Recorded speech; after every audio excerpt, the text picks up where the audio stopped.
Nunha cuadra en que se celebra a solidariedade e o amor ao próximo, relembramos que todas as persoas teñen de entrar en resistencia porque a crise climática provocada pelos gobernos e empresas está a pôr en risco todo aquilo que amamos.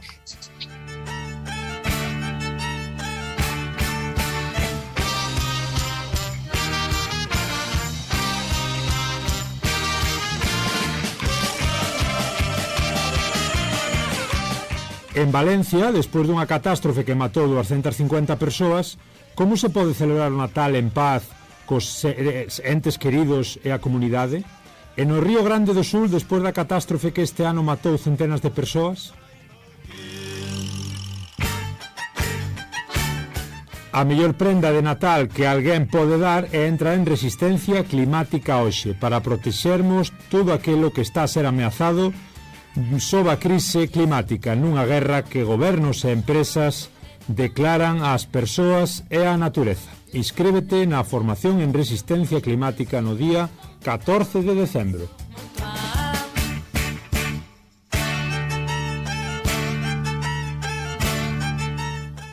Isto é o que decían nas redes os amigos de Resistencia Climática. Baixo título Desligamos as luces de Natal e substituímos pola mensaxe máis importante, resistencia climática. Hola, moi boas, como estades? Eu son Germán Estevez, un germano a portugués e aquí estades nunha nova entrega do voso Galiportus, deste espazo galaico portugués, achegando as dúas beiras do Miño voz a voz. Hoxe, como vedes, falamos de clima, falamos de resistencia climática e facémolo cas que saben. E vamos xa coas entrevistadas para falarmos de clima, para falarmos de, ben, un pouco da situación, creo, que máis importante que temos como humanidade diante dos próximos anos do que nos vai afectar en todo. Estamos xa falando con, digamos, dúas persoas que saben moito da temática. Unha é Susana Ballo, doutora en Física e investigadora no INESC Tec, o Instituto para os Sistemas e a Enxeñería Computacional, Tecnoloxía e Ciencia do Porto, interesantísimo tamén este traballo a nivel transfronteirizo. Falamos con Susana Ballo. Moi boa, Susana. Hola, que tal? Moi boas, un placer. Susana, que agora mesmo traballa para o Porto, pero agora mesmo está en Ourense, verdade? Sí, efectivamente, eu son desas traballadoras híbridas, podo decir que a maior parte do tempo vivo en Ourense, en Galicia, aínda que de vez en cando pois vou ao Porto físicamente, aproximadamente unha vez ao mes, pois tamén para ter un contacto máis, digamos, máis visual cos meus compañeiros de traballo, aínda que realmente, pois o traballo híbrido permite prácticamente estar conectado como se estuveras presente. Claro. E temos tamén connosco, que nos está escoitando, agradecemos a presencia dela tamén, Isabel Iglesias, doutora en Física e investigadora do CIMAR, o Centro Interdisciplinar de Investigación Mariña e Ambiental da Universidade do Porto, e copi do grupo LOAI, a ver se digo ben todas estas iniciais, Land, Ocean and Atmosphere Interaction, do mesmo centro da Universidade do Porto. Moi boas, Isabel. Hola, moito boa tarde, obrigado pelo convite. Unha maravilla. Isabel é galega que xa leva uns anos traballando en Portugal. Como está a cousa? Onde estás agora, Isabel? Agora mesmo estou no Porto, eu traballo, o meu centro de investigación está en Matosinhos, que é na área metropolitana do Porto, e xa son uns aniños xa equivalentes desde o 2011, depois de terminar o meu doutoramento, que comecei a traballar aquí no Porto, e o que ia para un ano dunha bolsa postdoutoral estendeuse até agora, por iso ainda son uns anos xa. Moi ben, a primeira pregunta, xa entrando en materia, e despois do que escoitábamos un pouco na intro, non? Todo o que aconteceu este ano, digamos que as inundacións de Valencia, o que aconteceu tamén no Brasil, en Río Grande do Sul, tantos mortos que son consecuencia directa da mudanza climática, e en moitas outras partes do mundo. Tamén falaremos da cuestión galaico-portuguesa, como nos pode afectar, pero escoitando un pouco isto de resistencia climática, máis alá do eslogan e do xesto particular de cada un, Susana, está a cousa peor ou mellor do que pensamos? Bueno, eu creo que seguro que despois se comentará Isabel, pero eu creo que realmente as persoas que observamos e que vemos os modelos climáticos e vemos o que decían os modelos climáticos que iba a acontecer a día de hoxe, por exemplo, a verdade é que nos asustamos ao ver a realidade, non?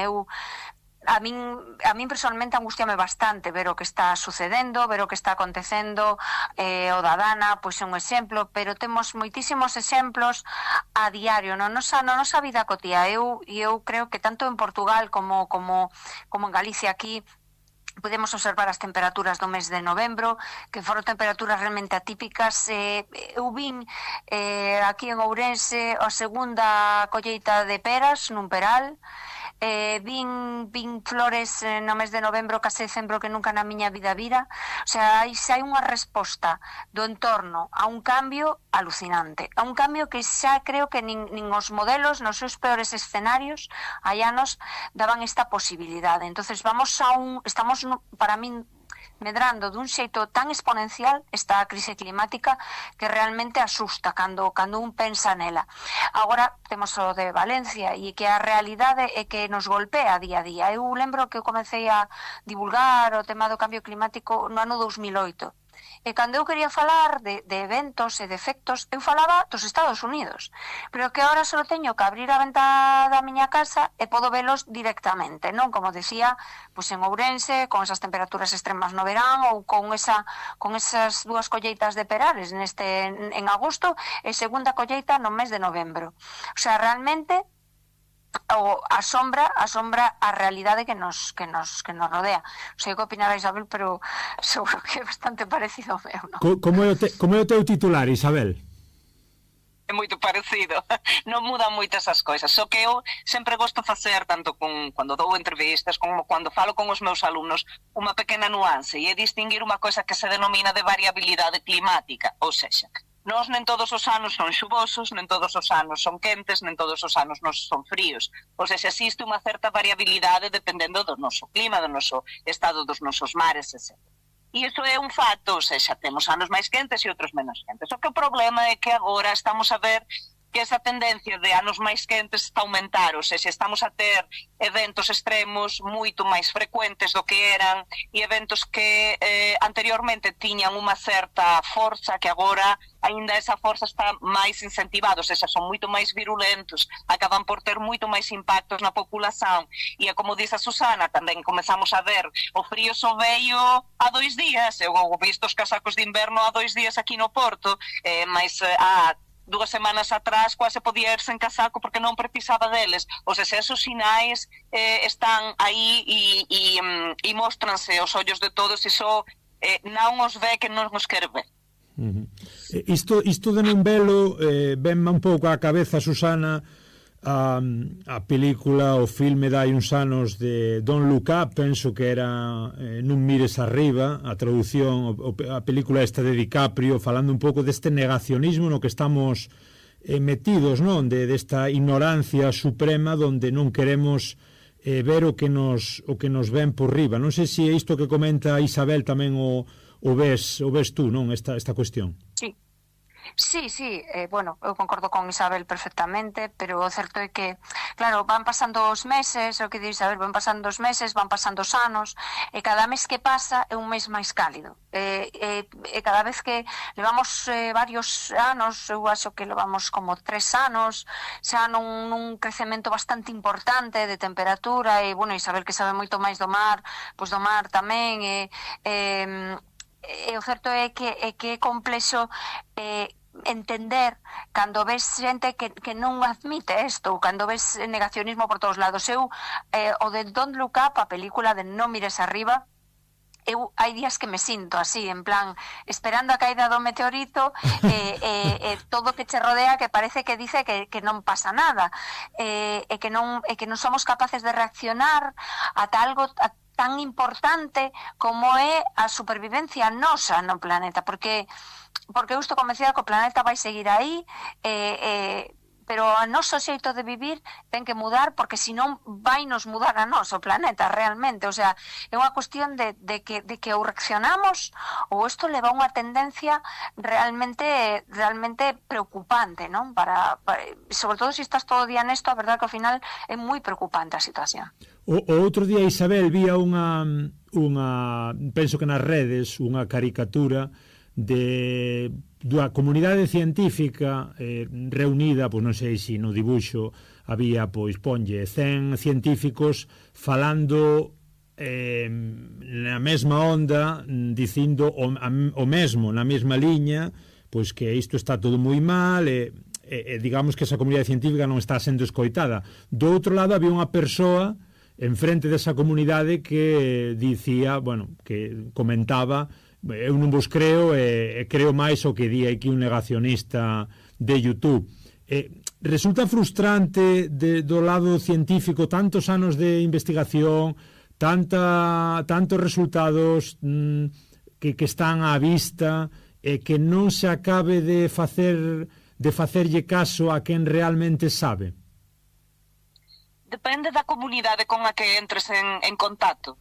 Claro está que, pronto, empresas, clases políticas, son máquinas moito lentas, sobre todo a parte da política non é para establecer medidas, os acordos, a parte económica, iso sobre todo pesa moito e ás veces é verdade que pon unha venda nos ollos e non queren ver porque se callar non hai intereses económicos en aplicar certas medidas de mitigación que poderían beneficiar o ben do planeta, non é? Mas realmente depende da comunidade. Por exemplo, nos habituamos dar moitas palestras nas escolas e tanto as crianzas como os alumnos de secundario ou mesmo a populación en xeral, eles perceben o problema, non só hoxe especificamente estamos a falar de alterações climáticas, mas nós tamén temos dado moito de lixo mariño, de microplásticos, e observamos que realmente as comunidades, ou seja, a xente que está na rúa, a xente que tú podes contactar, xa ten unha conciencialización moito forte, xa consiguen perceber cual é o problema, e o pouco que na mão deles consiguen facer para resolver ou para tentar mitigar isto, tú percebes que van a tentar facer, ou inclusive, pronto, ou seja, para ter nos colegas porque o colega deitou o papel no lixo normal e ten que se reciclar, entón percebes que é un movimento máis a nivel populacional que exixe ou demanda unha mudanza nas coisas que estamos. E pronto, sobre todo das alterações climáticas e todos estes tópicos. Eu acho que vai comezar por ali, ou seja, xa está a comezar, sabemos moitos grupos de xente nova que pronto, que faz asociações, que protesta, que faz movimentación a nivel de conciencialización e pronto, todo isto acabará por chegar a parte política. Non digo que os políticos non façan nada completamente, mas a verdade é que sí que son máquinas moito máis lentas, que ás veces custa máis, e depois a mudanza de tendencia política non é cada 4 anos, tamén ás veces as medidas que uns implantaron, outros tiran, pronto, e isto a nivel da terra esas veces ela non espera por nós, non é? Por iso, ela, como a Susana dice, ela vai a entrar en un equilibrio, sexa ele cual for, e se nós nos adaptarmos ou non, o problema é noso, mas ela vai a continuar a orbitar ao redor do Sol, querela saber o que nos facemos lá dentro, non é? Está claro. Sí, aparte, eu, se me permites, Germán, o tema do negacionismo, e eu concordo con Isabel, eu creo que non son os maiores, quero dicir que son poucos, pero moi ben organizados, e con capacidade económica, que son moi importante eso, porque ao igual que a divulgación de bulos, de outros bulos, esa do cambio climático, esa do que sexa, de que de todo, e sobre todo co tema da atmósfera, é alucinante a cantidade de bulos que hai, non? Toda esa divulgación de bulos ten un componente económico, ten un sustento económico por detrás moi potente. Entonces, eu creo, como Isabel, que non son moitos, pero que son moi organizados e con moito poder económico. E entonces teñen un campo de difusión moi amplio. Pero non son en cantidade, porque nas comunidades de persoas, a maior parte, como di Isabel, están concienciadas. E non creo que moitos de nós, se miramos ao noso alrededor, vexamos un negacionista climático así, moi tal. O que pasa que o que hai ten unha difusión tremenda e dá moitísimo traballo para contrarrestar as súas opinións, non? Para explicarlle que as cousas non son como el ti. as redes sociais nese aspecto facen moito a nivel de cualquier coisa, desde os negacionistas climáticos, os negacionistas das vacinas, ou pronto, existe os movimentos políticos, pronto, existe moito movimento nas redes sociais e son pronto, isto xa pasamos a outro tópico, non é? Mas son moito difíceis de controlar e entón a nivel de ciencia tamén non somos así tantos como para conseguir, é verdade, estar en cada un desos bulos e tentar pronto, mostrar a súa falsidade, non é? Sí, Susana, comentaba Isabel que o complicado que é moitas veces chegar até a acción política, non? Vímolo en Cadana, en Valencia, que nos deixou a todos coa boca aberta. Digamos que máis alén da inacción política, de todo o mal que se fixeron as cousas, foi algo que tamén a nivel climático foi algo especialmente potente, ao que non estábamos, ao que no Mediterráneo non estaban preparados, e como non se conciencien ou non nos concienciamos, a cousa vai ir a peor.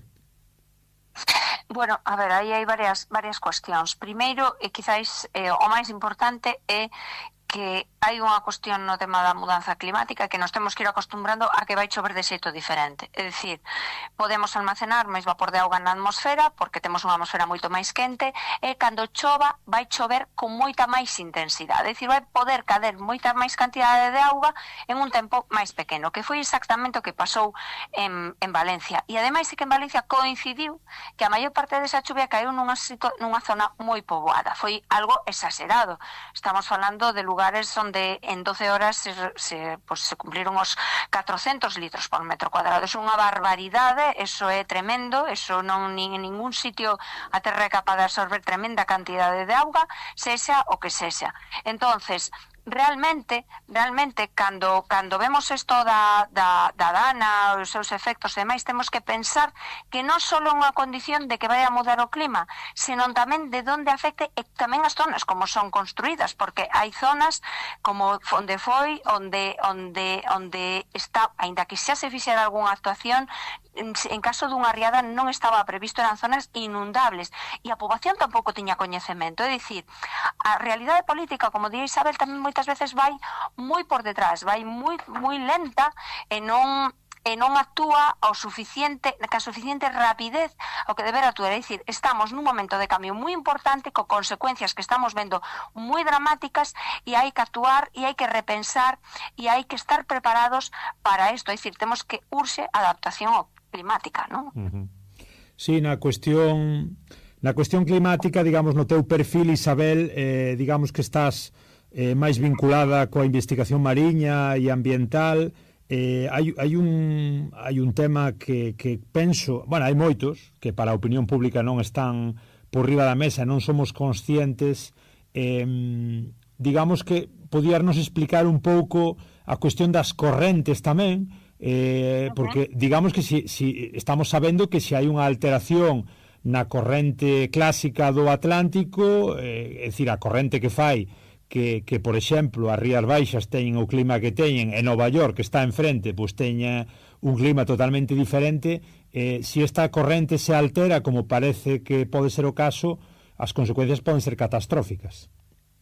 Sí, é verdade, realmente isto é o que denominamos a circulación termosalina, que é unha circulación que flúe por os nosos oceanos de cima a baixo, pronto, que conecta os nosos oceanos e que ten unha temporalidade de uns aproximadamente 1000 anos, ou seja, desde que a primeira partícula entra nese tipo de circulación até que a volta a abandonar, demora ese tempo. E isto conecta todos os nosos oceanos e os dois hemisferios de forma continua. Entón, particularmente, o que te referes é a corrente do Golfo, que é unha parte da circulación termosalina que nos traze, que leva aguas máis quentes do Golfo de México para a área da Islandia. E esa é unha circulación realmente moito importante, unha corrente moito importante, porque realmente aquece o Atlántico en aquelas áreas, ou seja, ten temperaturas máis altas do que tería se ela non existise. E, pelo tanto, isto produce máis evaporación, máis vapor de agua e a nosa precipitación ser en forma de xuva, non é? E non en forma de neve como acontece en Nova York, por exemplo. Entón, esta circulación e particularmente a corrente do Golfo son moito dependentes dun balanzo de temperatura e salinidade que acontece nas áreas polares. Entón, ali xunto da Islandia se produce un afundamento de aguas profundas, porque as aguas son moito frías, son moito máis densas e, pelo tanto, afundan, mas tamén son moito salgadas, porque cando o xelo é formado, a sal non entra a formar parte do xelo e, pelo tanto, fica na agua, e como son moito salgadas, tamén son máis densas, pesan máis e afundan. Porque o que acontece é que agora, con todas estas aquecemento global, os nosas calotas polares están a derreter e, pelo tanto, están a diminuir a salinidade en aquelas áreas. E, pelo tanto, ao diminuir a salinidade en aquelas áreas, aquelas correntes e a nosa circulación termosalina pode perder intensidade. E se perder intensidade, estamos a deixar de transportar aquí no Atlántico esa agua quente ou transportar o de non... Há moitos estudos, há estudos desde que dice que colapsa completamente, há outros estudos que dice que diminúe a súa intensidade. Por iso depende do estudo que unha persoa leia. Mas no caso de ela, mesmo aínda que diminúe non colapse, sempre vai a deixar de transportar ese calor. O que vai facer con que muden os padrões de temperaturas e muden tamén os padrões de precipitación. E entón arrefesa. E claro, depois a xente se pregunta, mas non estamos en alteracións climáticas, entón non há aquecemento global, e por que está a baixar a temperatura en esta área, non é? Entón, claro, o que temos que ver é que nos falamos de aquecimento global, mas o aquecimento global é porque está a aquecer, mas alteracións climáticas poden ser outras coisas moito diferentes, e en áreas pode aumentar a temperatura, en outras pode diminuir, en unhas pode xover máis, en outras pode xover menos, e iso é unha coisa que se ten que ter en consideración, porque se callar a xente diz, mas na miña área está máis frío, eu non teño sentido iso, e pode estar asociado con estas mudanzas de padrões de circulación ou de padrões de circulación tanto atmosférica como oceánica. Sí. Isto é terrible, Susana, porque moita xente, como comenta Isabel, non acaba de ver a cuestión, ve que ven un inverno especialmente frío e di aquí non hai aquecemento global ningún, mesmo chega un presidente dos Estados Unidos con todo o que iso significa dicindo que de mudanza climática nada, que isto está máis frío que nunca. Sí, efectivamente, que ao final é o que di Isabel, e isto realmente é un argumento para os negacionistas de libro, de manual, debe estar na primeira cabeceira deles. Tema 1, deben ser o primeiro que estudian isto. O de que non podemos dicir, o sea, claro, parece que como fai calor, ten que facer calor en todas as partes, é o que di Isabel, pero a dinámica atmosférica é moi complexa. E precisamente cando hai unha corrente que é a corrente do jet stream, que é esa corrente que incluso aproveitan os avións, non, en certas latitudes para ir máis rápido, e esa corrente, para entendernos, separa as masas de aire máis fría do Polo Norte que é as da zona do Ecuador, non? Esas masas de aire que son máis frías e máis quentes, digamos que é a corrente que as separa. Pois ben, según diferentes análisis de gran parte da comunidade científica, esa corrente, digamos, a súa fortaleza desa corrente, que se fora como unha corda, pois é por debido a esa diferencia desas masas de aire, non desas temperaturas desas masas de aire. Tamén parece que hai outra corrente científica que di que hai outros mecanismos tamén, pero bueno, unha gran parte considera que esa corrente se mantén con esa diferencia de masas de temperatura, ¿no? Das masas de aire do Polo Norte e da zona do Ecuador. Que pasa? Se o Polo Norte se vai quecendo, xa non existe esa diferencia tan grande desas masas de aire, entonces esa corda pois perde esa forza, e esa corda ondula moito máis, é máis ondulada, e iso o que provoca é patróns climáticos que permanecen moito no tempo. Que consecuencia ten? Pois que cando temos unha entrada de aire frío que ven do norte, unha corriente tendendo máis do norte, máis fría, esa masa de aire frío, ao entrar nesa ondulación e permanecer aí máis tempo, pois temos frío moito máis tempo. Tamén temos a parte contraria, que cando temos un anticiclón na zona sur temos a entrada de aire moito máis quente no verán, que cando se producen as vagas de calor. É dicir, e por que son vagas de calor? Porque un día faga calor non podemos decir que fai unha vaga de calor. Ten que ser un tempo continuado durante varios días para que a consideremos como unha vaga de calor. Entonces, ao propio aumento da temperatura do planeta, que sobre todo é un aumento máis elevado nas zonas polares, está ocasionando a permanencia desos patróns de ben ou de aire frío ou de aire quente. Que a salvedade tamén do que estou dicindo de que é máis probable, os estudios tamén indican que sexa máis probable as vagas de calor que as vagas de frío, por exemplo, en latitudes medias onde nos atopamos nos. Veremos, con todo isto que comenta Susana e Isabel, veremos pois ese derreter dos polos que a moitos lles interesa tamén, porque tamén favorece a circulación de barcos por novas rutas comerciais do norte, non? Que conecta máis rápido digamos, pois Asia, América, Europa. Veremos que próximamente ese derreter e ese elevar do nivel da auga do mar, temos que preocuparnos especialmente, por exemplo, na Galiza, en Portugal, de ver que nos vai subir o nivel do mar e que vamos ter problemas nese sentido. Ben, o nivel do mar se está a aumentar. E é porque o nivel do mar non só aumenta por o derretimento das calotas polares, o nivel do mar aumenta por expansión térmica, ou seja, se eu dou calor a un fluido, en este caso o noso fluido, a nosa agua do mar, o fluido vai ter tendencia a expandir e a ocupar máis espazo, cuanto máis quente for.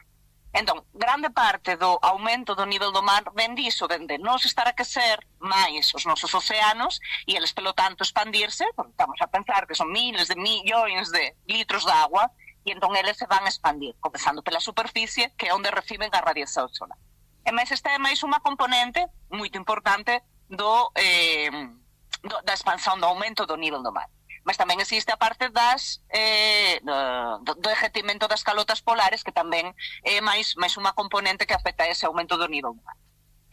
Eu tiña visto un estudo, non cheguei a ver de quen é que era, mas que se decía que eventualmente no 2025, no verán do hemisferio norte, xa podería haber só trazas de xelo no polo norte, ou seja, sabemos que a quantidade de xelo que há no polo norte é cíclico, non é? Depende da estación, ten máis no inverno, menos no verán, non é? Mas acho que nunca se tiña falado dele perder completamente, ou seja, nunca perdeu. E agora se fala de chegar a cuantidades realmente moito baixas ou quase nulas xa no 2025. Vamos a ver o que acontece. O problema sobre todo é a Antártica, porque a Antártica ten moita masa e está a perder tamén bastante cuantidade de xelo en moitas áreas e, pelo tanto, ese vai a ser sin un grande aporte de agua doce para o aumento do nivel do mar. Sí. E iso afecta a todos. Nos falamos moito daqueles pequenos países insulares, falamos moito de áreas así máis remotas, mas o problema do aumento do nivel do mar aumenta 1 milímetro, aumenta 1 centímetro, o que iso importa? Realmente importa, primeiro porque muda as circulações da área e segundo porque o mar pode chegar a áreas onde nunca chegou. Non é por 1 centímetro máis, é porque cando temos unha tempestade ou cando temos as ondas con unha determinada altura poden chegar a áreas habitadas facilmente que se callar há uns anos atrás eles non conseguían atinxir e estaban en seguranza. Por iso o aumento do nivel do mar é relevante, sobre todo tamén cando temos este tipo de eventos, tanto aquí en Galicia como en Portugal, mas como tamén en cualquier parte do mundo. O que pasa que despois, voltando un pouco á cuestión de que podemos facer, que non está nas nosas mans, ou sí tamén, pero sobre todo de quen ten que tomar as decisións en canto a emisións, por exemplo, de CO2, a cuestión dos combustibles fósiles, as renovables nas que estás tú tamén traballando, estás moi pendente. Vemos, Susana, que, por exemplo, hai conferencias do clima que se acaban de levar a cabo hai nada, en novembro, e non vemos que eses acordos cheguen a nada. É dicir, os combustibles fósiles están aí e van a estar ata que acabemos con todo. Ou que pasa? Que está pasando? Bueno, a ver, si esta última conferencia do clima xa naceu así un pouco doída, non xa de inicio, porque bueno, ser no lugar que era, non, un país dos maiores produtores, creo que era o 70% do PIB dese país a venta de petróleo, non estou moi segura da cifra, tampouco, pero é unha barbaridade, e polo tanto, bueno, era crítica de se debía facer ali ou non. Primeiro, eu creo que sí que se debe facer ali. Eu creo que eses países son perfectamente conscientes de que teñen un recurso que é limitado, eso tamén non creo, o sea, non creo que vivan nos mundos de Yupi, é limitado e saben que teñen que mudar as cousas, pero eles van facer o posible por retrasalas o máis posible, porque eles queren seguir vivindo deso. A cuestión non é eso, a cuestión é que o compromiso dos países que teñen que reducir as emisións. Por exemplo, pensemos cal é o país que máis emisións ten, que é China, non? Con un casi 33% de emisións mundiais. China realmente sí que está ao seu, e vai traballando. E China instalou ahora mismo un montón de megavatios de enerxía solar, pero unha barbaridade, que non teño a cifra, pero este último ano foi algo alucinante, o que leva instalado en enerxía solar. China vai facendo as súas cousas, non as fai porque este convencida do cambio climático, fai por unha cuestión de saúde da súa población, porque o cambio climático afecta a saúde, eles tiñan moito problema de polución e moito problema de saúde, e iso foi o que os fixo poñer a andar. Pensemos no seguinte emisor, que é Estados Unidos, que acaba de dicir Biden que pasa de todo, pero pensemos que hai rexións e zonas de Estados Unidos que dicen que eles dirá Biden o que queiran, pero eles van conseguir co seu traballo, vexase California e vexase Nova York. E por outra parte está a India, que é o seguinte neste conglomerado, ¿no? Claro. de emisións masivas. Entonces a India realmente dice, vale, eu quero reducir, pero a mí tedesme que axudar, porque eu non teño o, digamos, o backup económico para poder facelo. Entonces, temos que pensar que, por exemplo, na Unión Europea, e sobre todo en España, creo que estamos nas emisións como ano 1970, o sea, chegamos a reducir moitísimo as emisións, pero ao final somos unha gotiña moi pequena en todo ese mar de emisións. E certamente países como China sí que ten que poñerse a reducir as emisións, porque senón é imposible, por moito que nos fagamos, por moito que a Unión Europea fagamos, non, ainda que reducíramos todos, non acabaríamos con ese problema, non? Entón é moi importante que todos se poñan a traballar neste asunto, eso é moi importante. Sí, disculpa, Susana, decía que son 1.400 millóns de chinos e 1.400 millóns de indios que por primeira vez acaban de superar como a China como o país máis poboado do mundo. Estamos falando de 1 de cada 3 humanos ou é chinés ou é indio. Efectivamente, pois aí estamos. É que ten, claro, o porcentaxe da poboación é moi alto, pero tamén eles están no seu traballo, porque é certo que están traballando e cando se poñan, pois van a seguir traballando e van a ir nese camiño.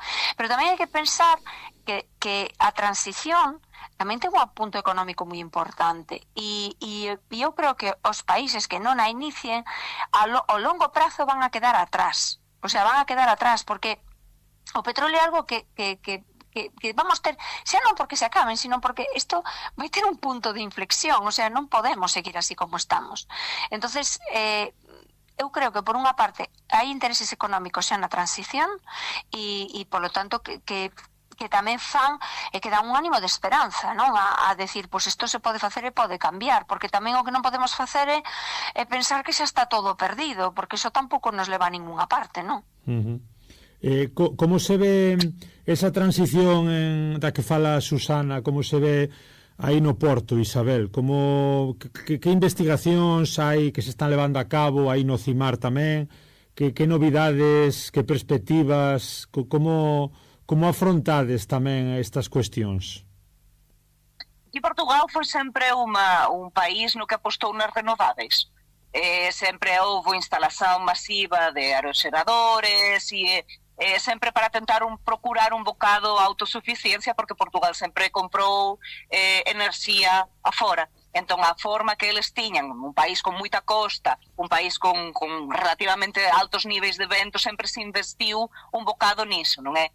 E, pelo tanto, existe investigación tamén na área, existen investigacións para mellorar, sobre todo, os equipamentos que sexan máis eficientes e produzan máis enerxía, e tamén novo tipo de equipamentos que poden ser instalados para non só, nós pensamos en enerxías renováveis, pensamos na solar, pensamos na eólica, mas a nivel do mar tamén podemos desde instalar aeroxeradores no mar, utilizar as ondas tamén para a produción de enerxías renováveis, utilizar as propias correntes que existen en determinadas áreas para, a través de turbinas, conseguirmos tamén extrair un bocado de enerxía. Mas o problema é unha coisa que eu sempre quero salientar, e é claro que é mellor ter cualquier renovado, ok, do que ter o petróleo, de ter aquí os combustíveis fósiles, iso de longe. Mas non podemos deixar de pensar que mesmo cualquier tipo de renovável ten unha pegada de carbono, e ten unha pegada de carbono bastante elevada en algúns casos. Por exemplo, sei lá, os carros eléctricos, construir unha batería de litio non é para todos os carros eléctricos, exixe unha serie de procedimentos de lixiviado de terras, de extracción do material, etcétera, que son moito dañinos depois para o ambiente tamén.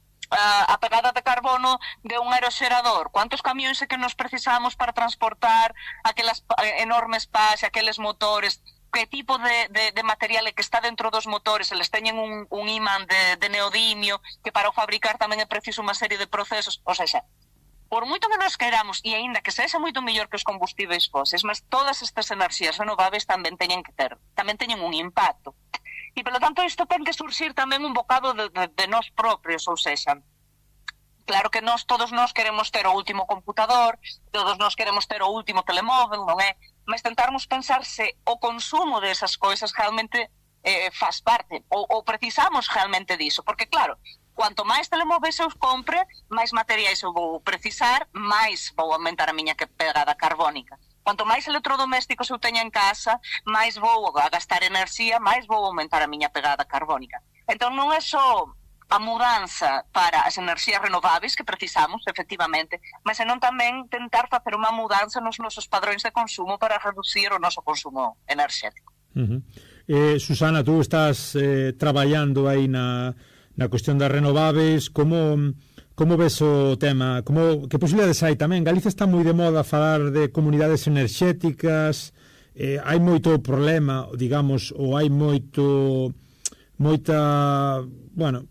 confusión alrededor tamén da cuestión dos eólicos que están moi de moda. Como ves un pouco todas estas cuestións? Bueno, a ver, vamos por partes. Empezamos do máis grande ao máis pequeno. O tema da implantación da enerxía eólica, que é un tema un pouco, bueno, pues, así, por decirlo así, espinoso, non? Falar deso, por suposto que estou totalmente de acordo con Isabel, non existe enerxía limpa 100%, todo ten unha pegada, daí a nosa responsabilidade a hora de consumir, pero o certo é que eu fago unha reflexión en torno a isto, non? En torno a isto, se no ano 2008, cando eu empecé a divulgar o cambio climático, me dicen que no ano 2024, casi 25, iba a haber oposición á transición enerxética por parte da poboación ou dunha parte da poboación, diría que non mo creería. Porque a pregunta que me fago é ao revés. E se nos gobernara un Trump aquí a nós e decidira que o cambio climático non existía e que íbamos ir a seguir botando carbón á atmosfera e facendo fracking, que é o que quere facer Trump? Como respiraríamos? O sea, a mí pareceme moi ben, realmente en Galicia viviu un espolio da súa enerxía, é dicir, aquí fixose o que se deu a gana durante moitos anos, sin contar en moitos casos coa poboación. Pero eu creo que tampouco non é xusto agora ter unha oposición frontal a unha instalación dun parque. É dicir, eu non creo nos blancos nin nos negros, eu creo nos grises. Todo require unha validación social, todo require unha validación ambiental, todo require uns pasos, pero eu non estou para nada a favor dun enfrontamento radical, porque cando eu vexo un enfrontamento radical a algo, digo, vale, e cal é a alternativa? Porque a todos, cando chegamos a nosa casa, nos gusta encender a luz, a todos nos gusta ter un ordenador, a todos nos gusta ter un teléfono móvil que hai que cargar. Entonces, a min, se me das outra alternativa, pois eu digo, vale, perfecto. Pero ahora, eu vexo que tan urxente a necesidade de reducir emisións que ou ben ou non encendemos a luz na casa ou agora mesmo que temos son fontes de enerxía renovables, as que temos, non vai haber un milagre a sacarnos de aquí, porque temos a tecnoloxía que temos, e cando ahora estou falando de hidróxeno e cando estamos falando de outros tipos de enerxía a futuro, oxalá se sean a futuro, e oxalá dentro de 20 anos podamos quitar todos os muiños e podamos quitar todos os paneis solares, pero a día de hoxe é o que realmente temos. Con isto non quero dicir que se poidan poñer en todos os lugares, en todas as zonas, non. Pero unha oposición frontal solo nos leva a seguir utilizando combustibles fósiles e tendo dependencia enerxética do exterior. Daí que eu creo que hai que... Esa balanza é complexa e complicada. E por outra parte, as comunidades enerxéticas sin dúbida son, e o autoconsumo é das mellores cuestións que se poden abordar, porque ao final consumimos enerxía para autoabastecernos, non? Maiormente, despois están as grandes empresas e demais. É preciso que avancen máis, que os trámites, sobre todo en España, que son bastante complexos. Eu sei que en Portugal son un pouco máis relaxados, pero ainda así as comunidades ainda non están despegando de todo, e o autoconsumo en España empeza a despegar, pero as comunidades enerxéticas, polo que eu sei, nin en Portugal nin en España, aínda están despegando. Empezan, pero moi lentamente, non como se esperaba que así fora. Así que probablemente haxa que avanzar moito na regulación para que así sexa, que iso vaya cambiando e tamén incentivar, non, por parte do goberno a que iso tamén cambie. Evidentemente a cuestión eólica danos para un programa completo, hoxe ou para tres, é dicir, hoxe simplemente queríamos facer, estamos facendo, penso eu, un repaso así por riba, digamos, das cuestións que máis nos preocupan relativas ao clima. E unha das cuestións tamén que me gusta comentar antes de acabar o programa, Isabel, xa fixemos tamén un par de episodios no programa, no podcast sobre Altri. Como se ve a cuestión? Como estás vendo a cuestión de Altri tamén aí en Portugal, tendo en conta que é unha empresa portuguesa tamén que se quere implantar no corazón da Galiza? Realmente, se vos digo a verdade, aquí nas noticias non há moita información sobre iso, porque aquí normalmente existe moita máis visualización dos países estranxeiros, ou seja, máis de fora. Entón, están moito máis centrados, por exemplo, no Brasil, ten inmensos conexións con o Brasil, ten inmensas conexións tamén con as antigas excolonias, non é, con a parte de Angola e de Mozambique, e entón, ás veces, estas coisas así pasan ou son moito fortes ou non son comentadas, e, polo tanto, aquí, por exemplo, nas noticias, eu acho que aquí os portugueses realmente non saben o que se está a pasar. Vaya, é curioso tamén ese punto de vista, non? Dunha macrocelulosa, unha empresa que xa estivo e xa está en algunhas partes de Portugal e que quere simplemente pois avanzar a poucos kilómetros da raya. Como ves a cuestión de Altri, Susana? Como ves ti o tema? Pois a verdade, esta pregunta ainda me fixeron hai poucos días nunha mesa redonda e vou responder o mismo. Eu non coñezo o proxecto, eu non podo falar en absoluto de algo que descoñezo totalmente. Non sei, non coñezo o proxecto, non sei como o seu impacto, descoñezo absolutamente o seu impacto na produción nin como afectaría a produción de eucalipto, porque eu non sei se todo o eucalipto que se produce en Galicia queda en Galicia, non o sei, non teño nin idea. Tampouco é, desde logo, aumentar máis a produción de eucalipto non nos levaría a moi bon parase, eso sin dúbida, pero tampouco sei o que implicaría. E descoñezo o proxecto porque eu non o vin. Eu non o sei, eu non tuve información de primeira man desas cuestións. Eu, como científica, a min gustame falar do que coñezo, e polo tanto, e con datos e demais. Entonces eu de Altri non se podo decir grande cousa porque o que sei é polo que oín, pero non por persoas directamente que estiveran no proxecto ou que viran ese proxecto ou que tal. Entonces eu sí que me vou abster de realizar calquer comentario porque non coñezo o proxecto.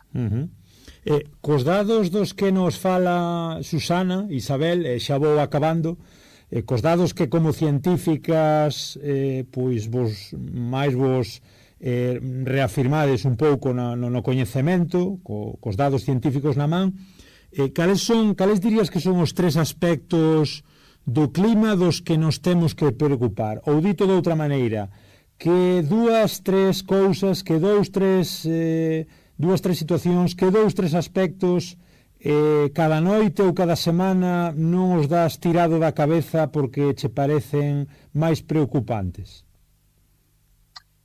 Eventos extremos e a súa aumento en frecuencia, mas tamén en intensidade, ou seja, ser cada vez máis extremos, porque poden caer en cualquier parte e unha persoa non está á espera. Abastecimento de agua, porque pode haber cortes, sufrimos cortes e pode haber máis cortes aínda durante as épocas de seca. e sobre todo asociado con todo iso o aumento da mortalidade das persoas máis fráxiles, máis idosas ou vindas de novas doenzas transmitidas por exemplo, outro tipo de especies, de mosquitos que poden vir a proliferar na Península Ibérica que antes non existían, pronto. Ou acho que así, un pensamento rápido, son as tres coisas que máis me preocupan, porque tamén xoga moito con a vida humana, non é? E como que nos podemos enfrentar isto ou que nos podemos estar a espera de que posa acontecer. E pola túa banda, Susana, é certo que comenta Isabel, non comentáramos nada do tema da auga. Isto pode ser, está sendo xa en moitas zonas do planeta un problema moi gordo, vai haber restriccións, vai haber moito problema para que a auga chegue ao consumo das persoas. Xa está habendo moitas zonas, como digo, onde non hai acceso á auga. Cada vez se ve a auga máis como un recurso privatizado mesmo. Cales son eses tres aspectos que máis che preocupan? Está a auga dentro deles? Bueno, a auga creo que é o aspecto, non? Eu concordo con Isabel.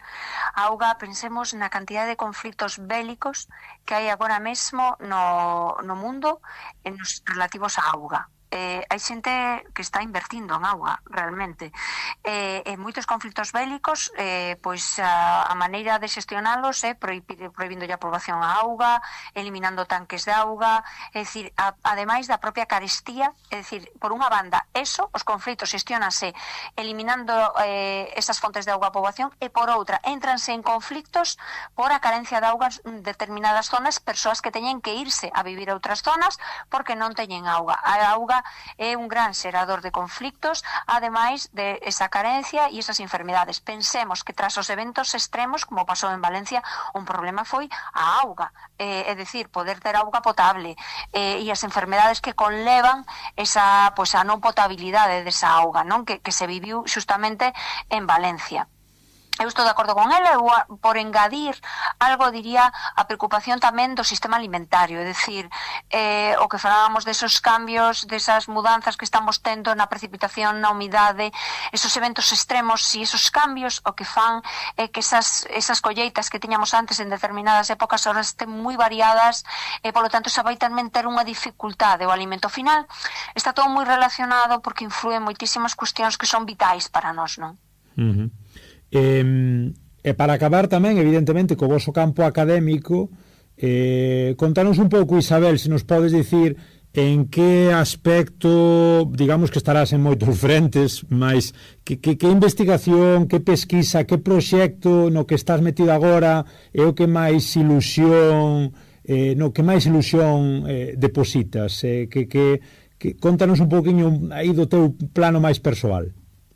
Pronto, eu sou principalmente modeladora numérica, traballo con modelos numéricos para simular agua, non é, o movimento das aguas, e traballo principalmente en áreas estuarinas.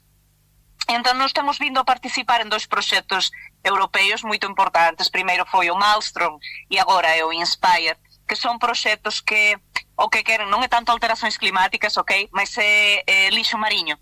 E entón están a tentar deseñar tecnoloxías que consigan reducir tanto a cantidade de lixo mariño como de microplásticos que chegan ao mar, e pelo tanto son instaladas nas áreas estuarinas para evitar que se perdan no mar e que depois posan afectar a todas as especies de lá.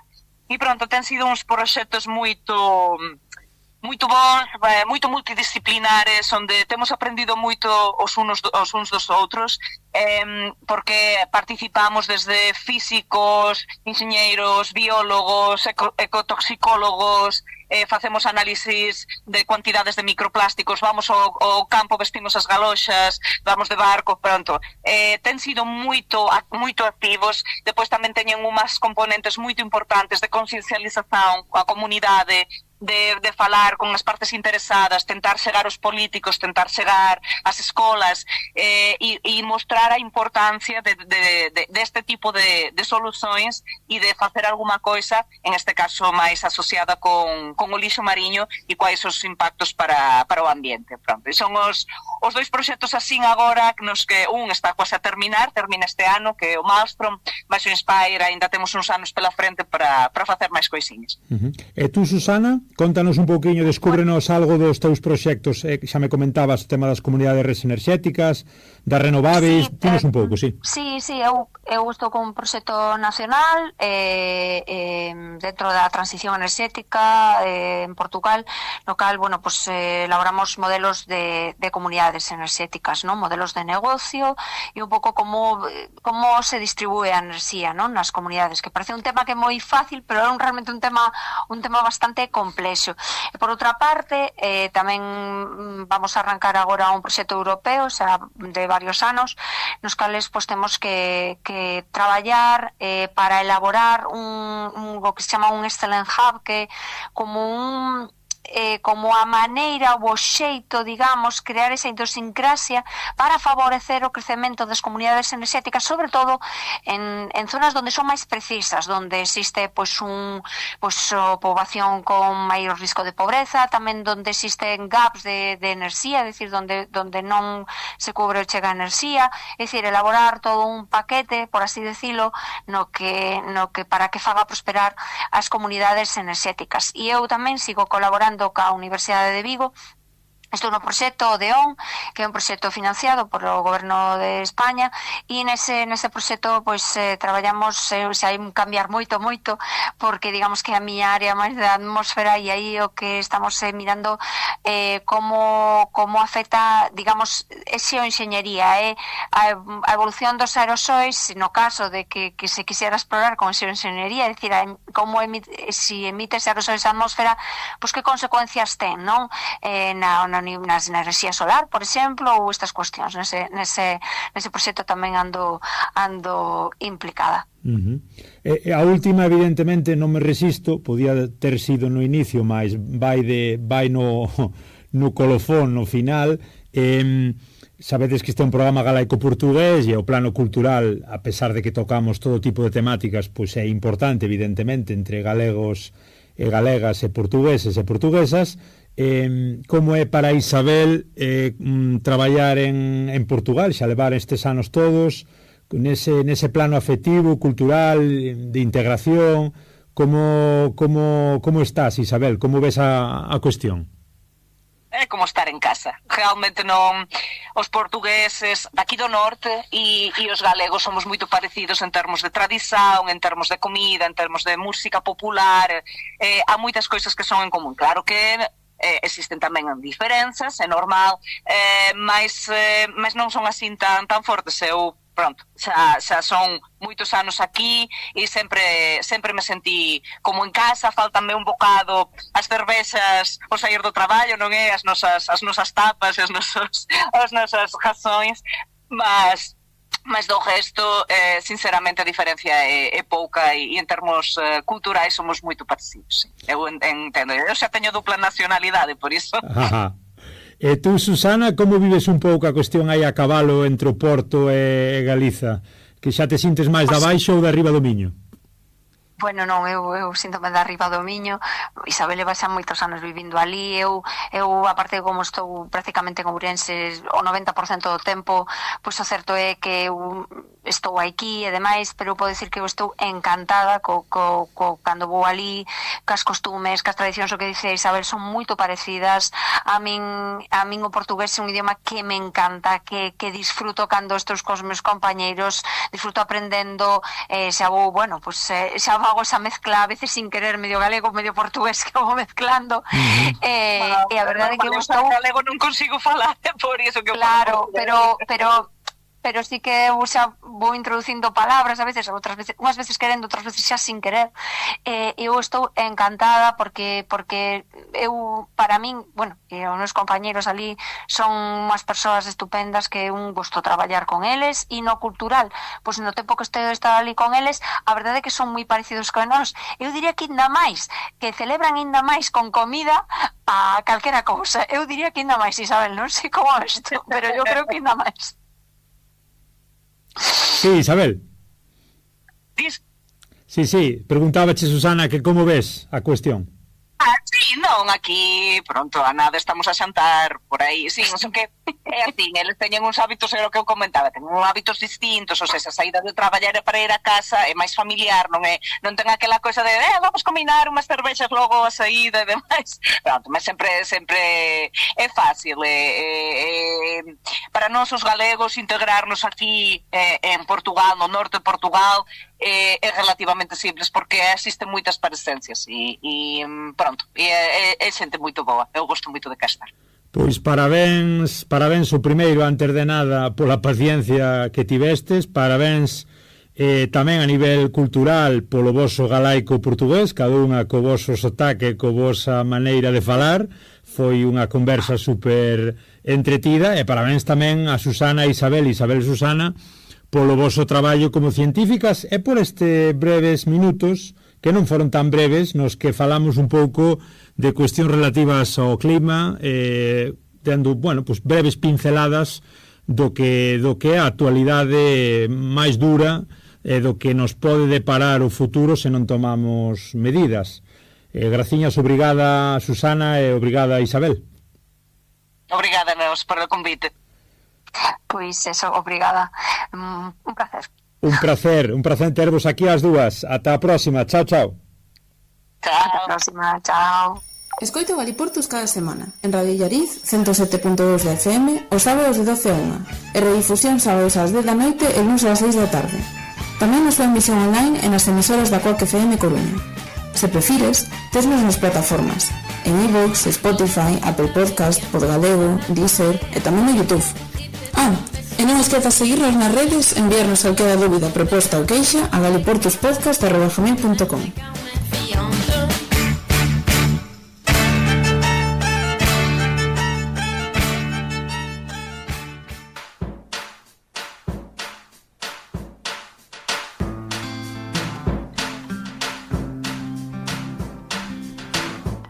Pois ata aquí este programa sobre clima. Tiñamos ganas tamén de falarmos un pouco da cuestión, logo do que ocorreu en Valencia. Xa vistes que con Isabel e Susana falamos de todo tipo de cuestións. Realmente cada unha delas merecía un programa, mas para darnos unha idea de como está o tema, pois tocamos dunha maneira moi dinámica, creemos que as dúas, pois moitísimos aspectos vinculados co seu traballo como científicas, aspectos que están aí por riba da mesa, pois circulando un pouco alrededor do que o clima e a mudanza climática na que estamos inmersos neste primeiro tercio do século XXI.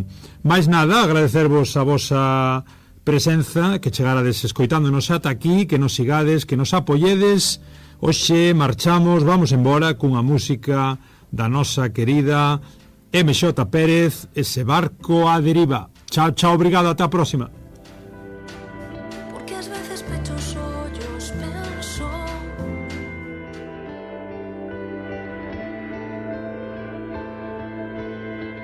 porque ás veces pecho os ollos, penso que se cadra hai un futuro onde atope o meu lugar, mas despois todo queda no intento.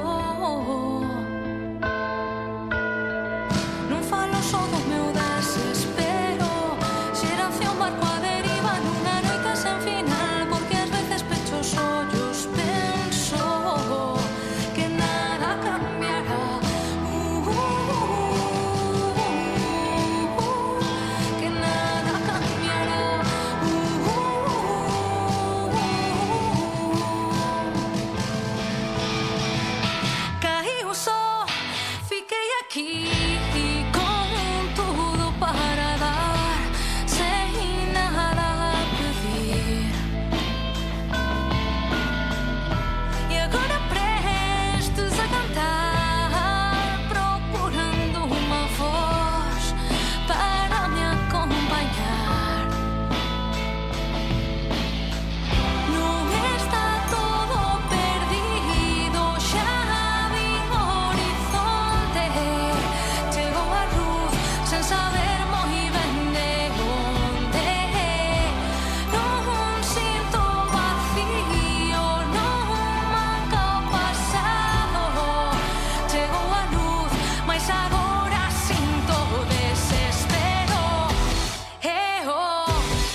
ollos penso que se cadra hai un futuro onde atope o meu lugar, mais despois todo queda no intento. Non falo só do meu desespero, xeración barco a deriva nunha noite sen final, porque ás veces pecho os ollos penso que nada cambiará, porque ás veces pecho os ollos penso